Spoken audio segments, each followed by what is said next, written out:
Vamos a orar antes de abrir la lectura de la palabra. O leemos primero y luego oramos. Mejor así, ¿no es cierto? Dice Apocalipsis capítulo 3, versículos 7 al 13. Escribe al ángel de la iglesia en Filadelfia: esto dice el santo, el verdadero, el que tiene la llave de David, el que abre y ninguno cierra, y cierra y ninguno abre. Yo conozco tus obras. He aquí he puesto delante de ti una puerta abierta, la cual nadie puede cerrar, porque aunque tienes poca fuerza, has guardado mi palabra y no has negado mi nombre. He aquí yo entrego de la sinagoga de Satanás a los que se dicen ser judíos y no lo son, sino que mienten. He aquí yo haré que vengan y se postren a tus pies y reconozcan que yo te he amado. Por cuanto has guardado la palabra de mi paciencia, yo también te guardaré de la hora de la prueba que ha de venir sobre el mundo entero para probar a los que moran sobre la tierra. He aquí yo vengo pronto, retén lo que tienes para que ninguno tome tu corona. Al que venciere, yo le haré columna en el templo de mi Dios y nunca más saldrá de allí. Y escribiré sobre él el nombre de mi Dios y el nombre de la ciudad de mi Dios, la nueva Jerusalén, la cual desciende del cielo de mi Dios, y mi nombre nuevo. El que tiene oído, oiga lo que el Espíritu dice a las iglesias. Oremos al Señor en esta mañana. Bendito Padre Celestial, hoy te damos gracias, Señor. Gracias por tu palabra, que es fuente de inspiración, es alimento para nuestro espíritu, es alimento para nuestra alma. Señor, lávanos, límpianos, vivifícanos con la palabra de verdad. Esta mañana oramos por los que están enfermos, Señor, por los que necesitan un toque de tu gracia. Oramos por mucha gente en nuestro país que aún no ha logrado superar, Señor, las consecuencias del COVID en su cuerpo. Pedimos que tu mano de sanidad esté con ellos, Señor, que reprendas toda obra del enemigo, toda obra del mal, y que puedan ellos recibir sanidad. Por los que necesitan, Señor, este momento, un toque de tu gracia en su cuerpo, oramos. Pedimos, Padre, confiados en esa promesa maravillosa de que en la cruz Jesús de Nazaret, tu Hijo amado, llevó nuestros pecados, pero también nuestras enfermedades. Y dice su palabra que por su llaga fuimos nosotros curados. Así que hoy rogamos, Señor, por tantas y tantas personas que necesitan el toque de tu gracia, Señor. Por nuestros hermanos inmigrantes en nuestro país, por los hermanos que están alrededor, Señor, pasando necesidad, por los que están experimentando pruebas, sufrimiento. Ayúdanos a ser una iglesia misericordiosa en este tiempo. Una iglesia fiel, una iglesia amante de tu palabra y una iglesia que no niega el nombre de Cristo Jesús, quien es nuestro Salvador. Ahora pedimos la asistencia de tu Espíritu Santo, Señor, para que Él sea hablándonos al corazón. Pon en nuestros oídos sensibilidad, Señor. Pon en nuestro corazón sensibilidad a tu palabra de verdad. En Cristo Jesús te lo pedimos. Amén y amén. Esta carta maravillosa que encontramos acá a Filadelfia, a la iglesia que no tuvo ningún reproche, vamos a decir, de parte del Señor. Esta iglesia no recibe ningún reproche, ninguna exhortación quizá, como las anteriores iglesias, o varias de ellas. Para que entendamos entonces un poquito de esta carta, tenemos que referirnos primeramente un poquito al nombre, Filadelfia, ¿no es cierto? Usted ha oído del amor filos, que en griego significa amor filial, amor entre amigos, amor fraternal. Y tal parecería que esta era una característica también de la iglesia, que vivía el amor fraternal. Algunas características especiales que vamos a ver acá. Dice lo que hemos leído en la Biblia, que era una iglesia de poca fuerza, era una iglesia un tanto débil, vamos a decirlo, pero había hecho cosas que al Señor le habían agradado. Así que esta mañana vamos a trabajar un poquito el texto de Apocalipsis. Jesús, quien es el que remite la carta, quien es el remitente, diríamos, de la carta, el remitente amoroso, vamos a decir, para esta iglesia, se deja ver acá o se presenta como el santo y verdadero. Mire usted lo que dice Apocalipsis 3:7. Escribe al ángel, al pastor, ¿no es cierto?, de la iglesia en Filadelfia. Esto dice el santo, el verdadero, el que tiene la llave de David, el que abre y ninguno cierra, y cierra y ninguno abre. Lo que está diciéndonos entonces acá, que Jesús está presentando también esos atributos divinos. Nosotros hemos escuchado en el Antiguo Testamento, sobre todo, que a Dios el Padre se le conocía como ese Dios santo, santo, santo, 3 veces santo. Pero recordemos que Jesús, el Espíritu Santo y el Padre son uno. Y por eso Él escribe esta carta diciendo y presentándose de esta manera: el santo de Dios, el verdadero, dice esto, ¿no? El que tiene las llaves de David. Y acá el término santo también, agios, que significa apartado, separado del mal. Es decir, que en Dios no puede morar el pecado. Si hay una cosa que no va a entrar al cielo, es el pecado. Si hay una cosa que no va a entrar al cielo, es justamente el pecado. Dios nunca podrá ser contaminado por el pecado. Ahora, cuando Jesús estuvo muriendo en la cruz, Él estaba cargando el pecado de la humanidad. Para eso Él se hizo hombre, Dios hombre. Y en ese momento Él sintió el abandono de Dios y Él dijo: Padre, Padre, ¿por qué me has desamparado? Él estaba cargando el pecado del mundo. Y Dios Padre, aunque Él estaba ahí, cuando usted mira esta famosa película cristiana, La Cabaña, sí, película cristiana, La Cabaña, usted puede darse cuenta un poco cómo se narra eso cuando el hombre, sí, el hombre que pierde a su niña, le reclama a Dios. Cuando Dios se le presenta ante él, dice: ¿y dónde estabas tú cuando mi hija moría en manos de este asesino, de este violador? Y Dios le dice, el Padre le dice: yo estaba ahí, junto a ella. Dice: yo sé que tú acostumbras a abandonar a tus hijos, porque tú le abandonaste a tu hijo Jesús en la cruz, porque bien dijo él: ¿por qué me has desamparado? Y él dice: no, yo estuve ahí, yo estuve ahí. Bueno, Dios está ahí, pero Jesús estaba cargando el pecado de la humanidad, y eso hizo a Jesús sentirse como abandonado, como solo, como lejos, porque Dios no puede habitar con el pecado. Y Dios por eso nos insta y nos invita a vivir la vida de victoria. Por eso Cristo pagó, para hacernos libres del pecado. Entonces acá debemos recordar que alrededor de estas iglesias, de todas las iglesias del Apocalipsis, habían muchos cultos paganos, muchas celebraciones para los dioses griegos, para los dioses romanos, estaban llenas de pecado: borracheras, fornicación, adulterios. Bueno, tanto pecado, sobre todo de orden sexual y de desorden, diríamos más bien, sexual. Había un dios llamado Dios Baco. De ahí algunos han dicho los bacanales. Acabamos de pasar carnaval, y en carnaval como que la gente se alborota, ¿no? Y hemos visto muchos bacanales en estos últimos días que ha pasado, sobre todo en nuestras playas.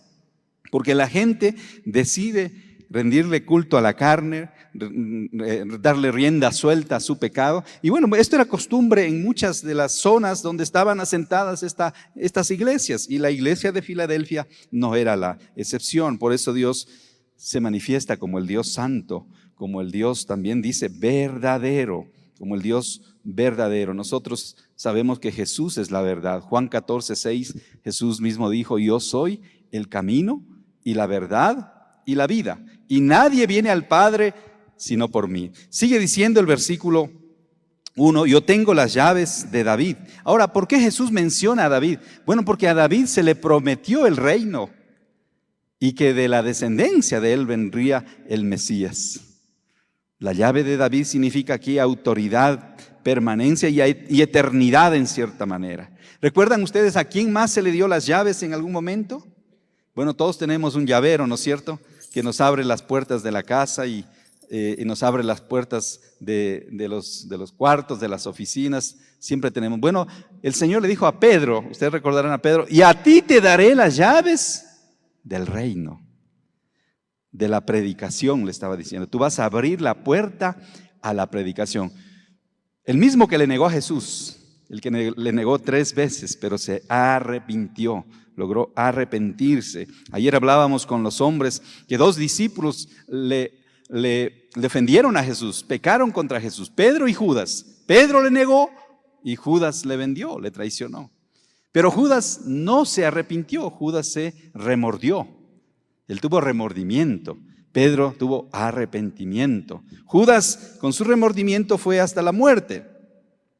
Sí, se ahorcó hasta el suicidio, pero Pedro se arrepintió y vivió para predicarla. Y a él el Señor le entregó las llaves de la predicación. Acá también entonces vemos Jesús dice, yo tengo las llaves, autoridad. Se presenta también como el que tiene potestad para abrir y cerrar. Mire lo que dice Apocalipsis 3:7, la última parte, el que tiene la llave de David, el que abre y ninguno cierra, y cierra y ninguno abre. Por eso, hermanos queridos, siempre deberíamos pedirle al Señor Jesús que nos abra las puertas, que nos abra. Si usted quiere muchas veces orar infructuosamente como muchos lo hacen, ¿no? Yo declaro que esta puerta se me va a abrir a mí. Y muchas veces abrimos la puerta equivocada, hermanos. ¿Cuántos jovencitos creen que empezar una relación con un muchacho no creyente, esa es la puerta que ellos abrieron? Que por ahí deben irse, pero es la puerta equivocada. Jesús dice, yo soy el que abro la puerta y el que cierra. Yo tengo esa capacidad, esa potestad. Y ninguno puede cerrar y ninguno puede abrir. Por más que tú te pongas de cabeza, por más que tú declares, reclames, no sé, ¿qué más quieras hacer? ¿Por qué no pedirle más bien en oración y humillarnos y decirle, Señor, si tú eres el que abres las puertas, ¿por qué no me abres una puerta para el trabajo? O los chicos de la alabanza, ¿por qué no me abres una puerta para el amor? Los jóvenes, ¿no? Los solteros.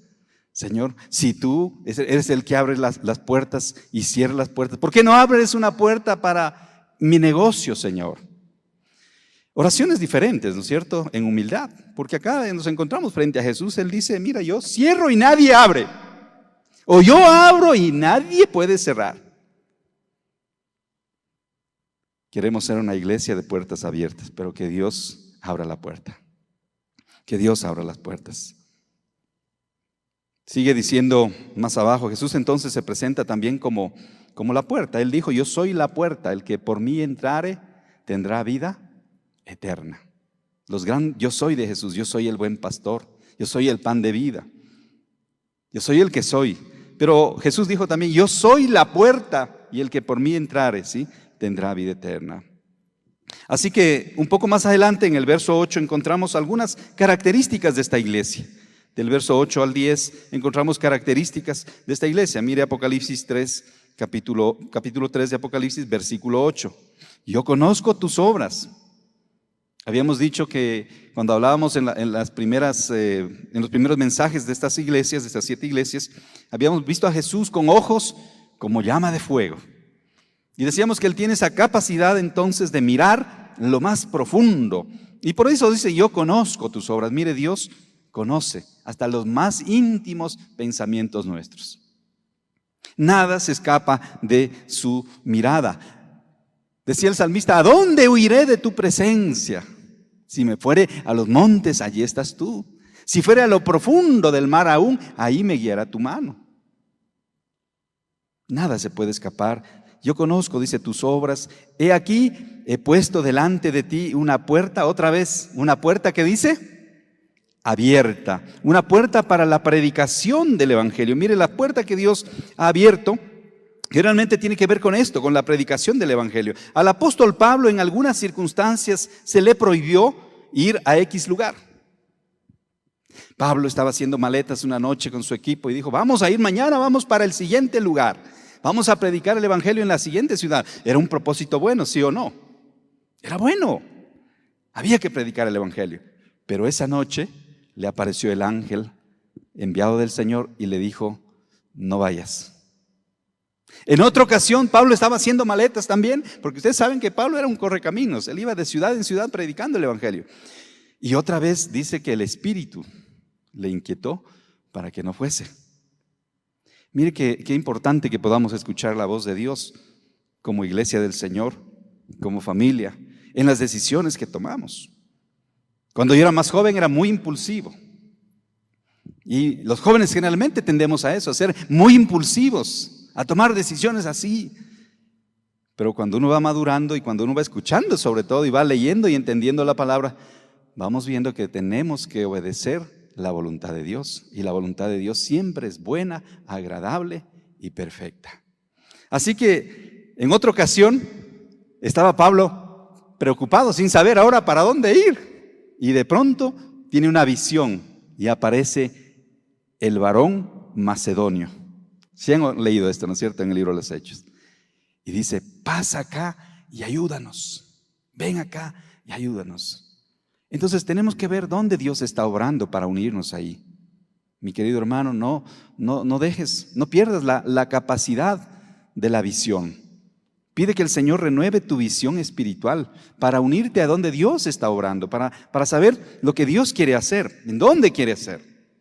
Dice el verso 8, yo conozco tus obras, he aquí he puesto delante de ti una puerta abierta, la cual nadie puede cerrar, porque aunque tienes poca fuerza, has guardado mi palabra y no has negado mi fe. Y bueno, Dios le da a esta iglesia la capacidad de seguir predicando el evangelio. Entendemos que esa es la puerta abierta que el Señor le ha dado a esta iglesia.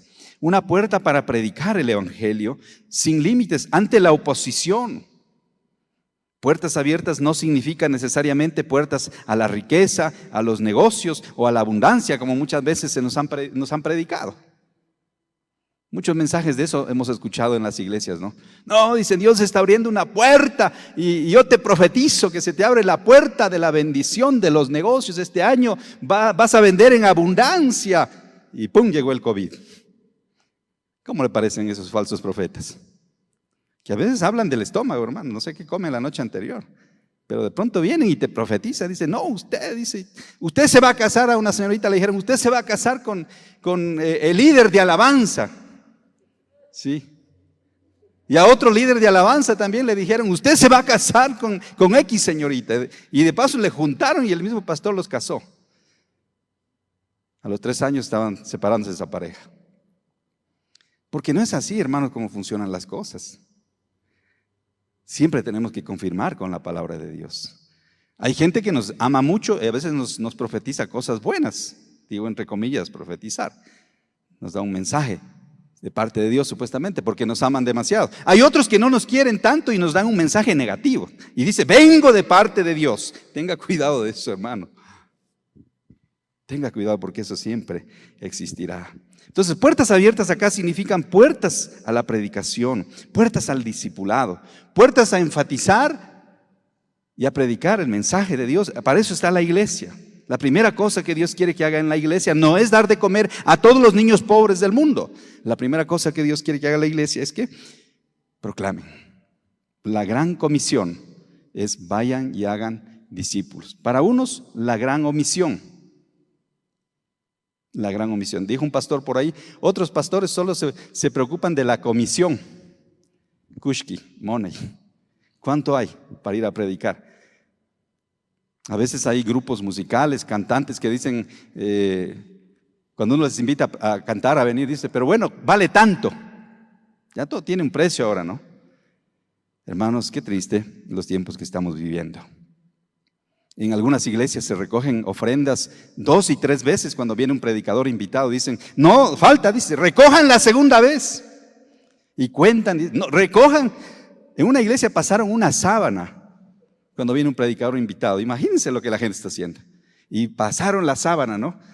4 ujieres iban con la sábana por todos lados así recogiendo el dinero porque había llegado un supuesto ungido de Dios. Y cuánta mentira, cuánto engaño. Y cuánto dolor esto también causa al Señor Jesucristo.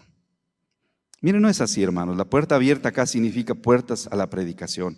Acá dice una cosa interesante que dice de esta iglesia. El verso 8 dice: yo conozco tus obras, he aquí he puesto delante de ti una puerta abierta, la cual nadie puede cerrar. No era una iglesia muy grande en número, eso es lo que está diciendo. Algunos nos emocionamos tanto, nos enamoramos tanto de los números, ¿no? Y es cierto, hermanos. Aquí tenemos un templo precioso. Yo siempre hago énfasis en que deberíamos invitar a alguien, de que deberíamos traer más invitados para que escuchen la palabra del Señor. Pero ¿sabe qué, hermano? A mí lo que más que ver esto lleno me interesa es que esta iglesia sea llena de la presencia de Dios. Que esta iglesia esté llena y convencida de la palabra del Señor, del mensaje del Señor. Hay iglesias de poca fuerza. Una vez estuvimos con mi esposa. Bueno, estábamos antes de casarnos, hace 30 años y más, haciendo misiones en la provincia del Chimborazo. Y estábamos en una iglesia quichua ese día, esa noche, era el culto en la noche. Estábamos en la mañana, nosotros dábamos la capacitación a los líderes quichuas ahí, que se reunían de todas las comunidades en Caliata. No sé si alguien ha escuchado de Caliata. Bueno, ahí en el frío de Caliata. Y en la noche llegó a predicar un hermano, un señor de unos 60 años, subió al púlpito. Yo algunas veces he compartido eso, ¿no? Subió al púlpito y pidió que algunos hermanos vayan leyendo versículos. Y él nunca leyó la Biblia, solo pedía que, hermano tal, lea usted. Y leyó. Y bueno, a mí me pareció interesante eso porque a nosotros siempre nos enseñan que debemos leer la Biblia, y yo tengo eso como un hábito, espero que sea un buen hábito, hermanos, que siempre pido que ustedes traigan su Biblia y que leamos la Biblia aquí. Porque me duele también decir que a veces, hermanos, no leen la Biblia durante la semana, no la abren, no la subrayan, no la escriben. Bueno, cuando consultamos un poco más de por qué el hermano hacía eso, me dijo, un hermano nos dijo, es que él no sabe leer. Él no sabe leer ni escribir. Nunca este hombre, como unos 60 años, un hombre quichua, un líder quichua, nunca aprendió a leer y escribir. Entonces, ¿cómo hacía él para saber qué versículo dice tal cosa? Le pedía a su nieta que le ayude a memorizar versículos. Él se memorizaba algunos versículos y se memorizaba el capítulo y el versículo y le pedía a la gente que lea. Qué cosa más interesante, hermanos. Poca fuerza intelectual, vamos a decir poca, porque en cierta manera usted podría decir, bueno, nos predicó un ignorante, pues entonces, si no sabía ni leer ni escribir. Poca fuerza, pero ante Dios un valor precioso. Le dice Dios a esta iglesia, sí, le dice Dios a esta iglesia, lo que diría el apóstol Pablo también en 2 de Corintios 12:10, ¿no? Cuando soy débil, entonces soy fuerte. Cuando soy débil, entonces soy fuerte. Le dice más abajo en el versículo 8, y en el versículo 10 también lo va a mencionar. En el versículo 8 dice, tienes poca fuerza, pero has guardado mi palabra y no has negado mi nombre. Y en el verso 10 también le habla, dice,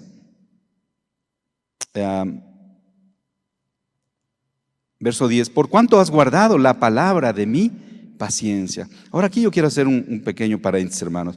Una de las características de esta iglesia, Filadelfia, era que era fiel al Señor. Fiel, y aquí lo dice, ¿no? Aunque tiene poca fuerza, ha guardado la palabra y no ha negado el nombre del Señor Jesucristo. Estas dos características son esenciales para la vida de la iglesia, para ser iglesia. Hay muchos lugares donde se habla de Dios, pero a lo mejor no son iglesia. Comunidades pueden ser, pero la iglesia del Señor tiene estas dos características. Fiel al Señor, no negar el nombre del Señor, fiel, mantenerse fiel al Señor y guardar la palabra del Señor. En el tiempo del apóstol Pablo había muchos predicadores que iban de iglesia en iglesia. Mire lo que dice 1 de Timoteo 6, si usted va conmigo a la primera carta de Pablo a Timoteo.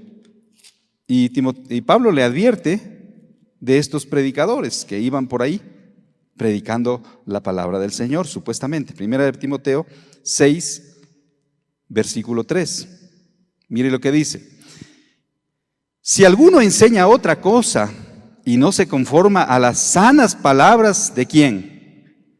de nuestro Señor Jesucristo. Si alguno enseña, dice, otra cosa. Entonces estaban enseñando otras cosas también por ahí la gente, ¿no? Y no se conforma a las sanas palabras de nuestro Señor Jesucristo y a la doctrina que es conforme a la piedad. Verso 4, ¿qué dice? Está envanecido. 2, nada sabe.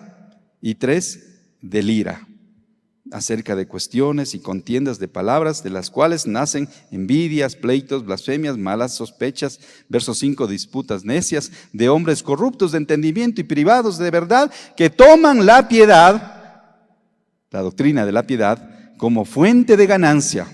Apártate de los tales. Verso 6, pero gran ganancia es la piedad acompañada de contentamiento. Verso 7, porque nada hemos traído a este mundo y sin duda nada podremos sacar.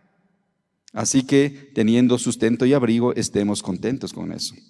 Eran los predicadores de la prosperidad también que estaban por ahí, que estaban visitando las iglesias. Y Pablo le advierte a Timoteo, dice el verso 3 otra vez, si alguno enseña otra cosa y no se conforma a las sanas palabras de nuestro Señor Jesucristo y a la doctrina que es conforme a la piedad, la doctrina de los apóstoles, es lo que está diciendo, ¿sí? De esos hay que cuidarse, de esos hay que apartarse. Hermanos queridos, que Dios nos permita ser una iglesia que guarda la palabra del Señor, la sana enseñanza de la palabra del Señor. La sana doctrina, que es una sanidad integral. Si usted practica la sana doctrina, usted va a tener también una sana administración financiera, una sana identidad sexual. Hoy está muy común que la gente dice, yo no sé quién mismo soy. Los chicos ya están preguntándose, ¿no es cierto? Los niños dicen, no sé qué mismo soy, con tanta cosa, tanto abombe de información que hay ahí acerca de esta teoría del género. Bueno, la sana doctrina nos enseña a tener una sana identidad sexual, hermanos, porque la Biblia está llena de eso. Una sana administración financiera, gente que no sabe cómo administrar. A veces se quejan, dice, bueno, la iglesia, ¿por qué nos pide el 10%? Bueno, pero la pregunta que siempre hacemos los predicadores es, ¿y usted qué hace con el 90%? ¿Qué está haciendo usted con el 90%? ¿Le ha pedido a alguien que le haga un examen de auditoría con su 90%? Porque a veces malgastamos el 90%, distribuimos mal, nos endeudamos, serios problemas que nos ha causado una mala administración financiera, una no sana administración. Entonces la sana doctrina tiene que ver con esto. Por eso Pablo dice, apártate de los tales. Porque esta gente causa problemas en las iglesias. Verso 4 dice que las personas que enseñan esta doctrina equivocada están, dice, número 1, envanecidos. Mira, hermanos queridos, lo más peligroso para que una persona suba acá, yo siempre oro, y gracias Damarita, siempre orando por Damarita, por los que dirigen la alabanza, para que no se envanezcan, hermanos, los que están acá adelante. Y yo igual. Tengo que doblar rodillas porque es fácil envanecerse, hermanos. Es fácil. El diablo quiere que los predicadores se envanezcan, que los directores de alabanza se envanezcan, que los hermanos que dirigen ministerios se envanezcan. Es un peligro, hermanos, esto. Es una bendición servir al Señor, pero uno tiene que estar muy atento a esto. Ayer le decía a los varones, mire, el momento que usted se casa, Dios le dio a usted autoridad. Pero no se envanezca, no sea un envanecido, no sea un autoritario, no sea un caudillista que maltrata a la familia, a la esposa. Eso no es sana doctrina, hermanos. Eso no tiene que ver con la sana doctrina. Acá dice Pablo, cuidado, hay estas personas que están envanecidas, que nada saben. ¿Cómo llegaron a ser maestros de la iglesia entonces? Medio por ahí aprobaron la academia bíblica, eran charlatanes y empezaron a enseñar en la iglesia. Ore por la iglesia, hermanos, que Dios nos dé sabiduría para saber a quién ponemos a enseñar. Qué importante que es eso. Y dice, y delira acerca de cuestiones. Y eso me preocupa, hermanos, porque si delira, mi mamá decía, cuando una persona estaba mal, dice, está delirando, decía mi mamá. O sea, está mal de la cabeza. En cierta manera, está entrando en la locura, delirios. Hitler tenía delirios tremendos, delirios de grandeza. Y muchos han dicho que el espíritu del anticristo estuvo en Hitler. Y hoy hay otro dictador ya que tiene delirios de grandeza. Y miren lo que está haciendo, cómo está dañando, afectando a una nación que no tiene cómo enfrentar. Naciones alrededor no pueden unirse porque tienen hasta cierto miedo, temor. La potencia que tiene esta nación, que mete un tanque y aplasta casas, carros, destruye vidas, edificios. Delirios de grandeza. Tengamos cuidado porque muchas veces podemos estar permitiendo que haya hermanos que estén enseñando y que tienen estos delirios. Que Dios nos ayude. Dice la iglesia, volvemos a Apocalipsis 3. Apocalipsis 3, capítulo 8. Dice, y has guardado mi palabra, al final, ¿no? Y no has negado mi nombre. La mejor manera de no negar el nombre del Señor Jesucristo es que nosotros hablemos de Cristo a otros. Filadelfia experimentó, a pesar de ser una iglesia pequeña, a pesar de tener poca fuerza, a pesar de tener pocos recursos, de vivir quizás siendo rechazada por el mundo de entonces, ella era una iglesia que gozó de la presencia del Señor, gozó del amor de Dios. Porque mire lo que dice más abajo, el verso 10. Por cuanto has guardado la palabra de mi paciencia, yo también te guardaré de la hora de la prueba. Qué maravillosa promesa. Qué maravillosa promesa. La iglesia que guarda la palabra del Señor va a ser guardada de la hora de la prueba. Pruebas hay, tribulaciones vendrán. Y Dios nos ha ofrecido guardarnos de la gran tribulación. Decía un hermano pastor, desde que me casé parece que estoy en la gran tribulación. Todos los días dice reclamos, griteríos, dice, insultos. Esto parece la gran tribulación. Yo pensé que era el matrimonio de otra cosa, decía el hermano. Bueno, pero usted tampoco es un ángel caído del cielo. ¿Qué estará? Porque siempre hay, en los matrimonios, siempre se necesitan dos, ¿no es cierto? Para el problema, o en los matrimonios o en cualquier lugar. Dos para que haya un problema. Bueno, esta iglesia había gozado del amor de Dios, del favor de Dios, dice el verso 10, por cuanto has guardado la palabra de mi paciencia, yo también te guardaré de la hora de la prueba que ha de venir sobre el mundo entero. El mundo ha sido probado en estos tiempos, todos hemos sido latigados en cierta manera. Esto del COVID, de las crisis, de las enfermedades y ahora la guerra, ¿no es cierto? Pero el mundo necesita arrepentirse. En cierta manera, esta es una oportunidad que Dios nos da para arrepentirnos. Dice, para aprobar a los que moran sobre la tierra. Dios le ofrece cuidar. Y en el verso 9, mire lo que dice, he aquí yo entrego de la sinagoga de Satanás a los que se dicen ser judíos y no lo son, sino que mienten. He aquí yo haré que vengan y se postren a tus pies y reconozcan que yo te he amado. Me gusta esa última frase. Y que reconozcan que yo te he amado. Hermanos, anhelemos eso. Fidelidad al Señor, guardar la palabra del Señor, no negar el nombre de Jesús. No negamos el nombre de Jesús cuando predicamos a otros del Señor Jesús, como decía Damaris ahora. No solamente nuestra forma de vivir, sino también nuestro hablar del amor de Dios. No negar al Señor. Y que reconozcan, dice, ellos van a reconocer que yo te he amado. ¿Usted se siente amado por Dios? ¿Se siente amada por Dios? Amén. Gloria al Señor. Siéntase amado y amada por el Señor si usted está viviendo fiel a la palabra, en obediencia, si está haciendo lo que el Señor nos manda. Debemos entender entonces que Filadelfia, a pesar de que era una iglesia que no tenía mucha fuerza, impacto, era una iglesia que sentía el amor del Señor y confiaba en Él.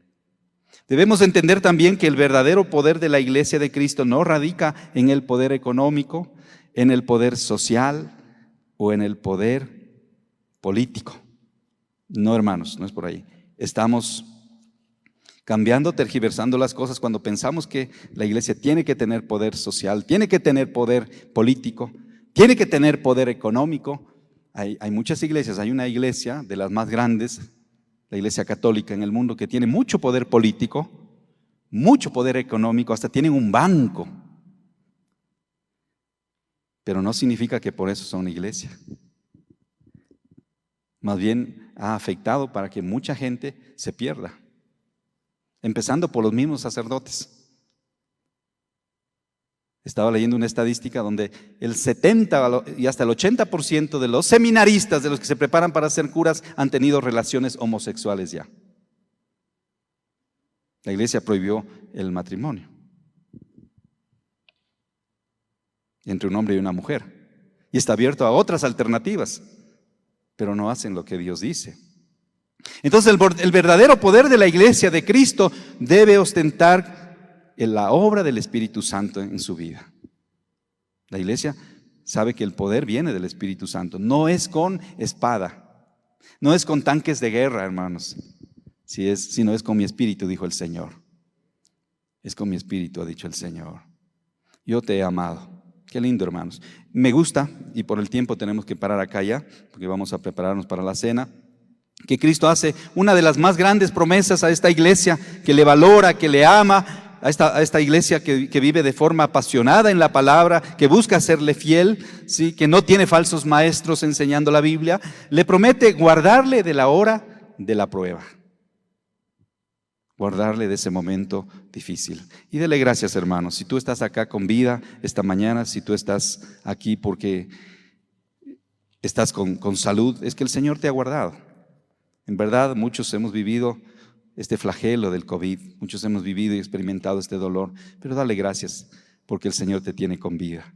El Señor ha estado guardando tu vida en estos tiempos duros, difíciles, y te tiene con un propósito acá, que tú no niegues su nombre, que tú te mantengas fiel, que percibas cada día el amor, la gracia y el favor suyo, pero que vivas con humildad y que compartas a otros el mensaje del amor de Cristo. Ponte en pie, vamos a terminar orando antes de pasar a la cena del Señor esta mañana. Vamos a pedir la dirección de Él en este día. Amado Padre Celestial, te damos gracias por la iglesia de Filadelfia, Señor.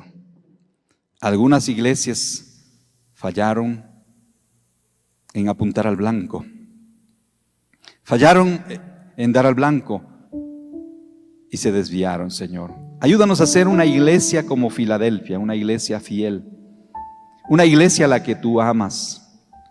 Hoy te pedimos, Señor, por las iglesias de nuestro país. Te pedimos por las iglesias en el mundo entero, Señor, para que volvamos a tu palabra, para que nos mantengamos fieles.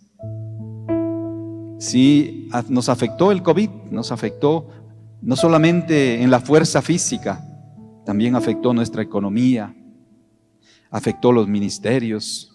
Muchas iglesias tuvieron que cerrar, pero Señor, te damos gracias porque a nosotros nos permites estar aquí de pie. En nuestra debilidad, Señor, porque reconocemos que somos vulnerables a la enfermedad, al pecado, al mundo que nos rodea, Señor. Y te pedimos perdón porque muchas veces en nuestra debilidad, en vez de buscarte a ti, fallamos, Señor. Pero también te damos gracias, Señor, por las pruebas que hemos pasado, porque dice el apóstol Pablo, Señor, que cuando somos débiles, entonces somos fuertes en ti. Yo pido por cada iglesia, Señor, en nuestra nación, en Latinoamérica, y por qué no ahora por las iglesias, Señor, en Ucrania, en Rusia, que están sufriendo, Señor, y en Europa, que están sufriendo, Señor, las consecuencias de esta guerra. Ayúdales, Señor, a que no neguemos tu nombre en medio de este momento de tribulación que vive el mundo. A que no neguemos a nuestro Señor Jesús, ni con nuestros actos, ni con nuestra lengua, Señor. Danos la fuerza que necesitamos, Señor, en medio de nuestra debilidad.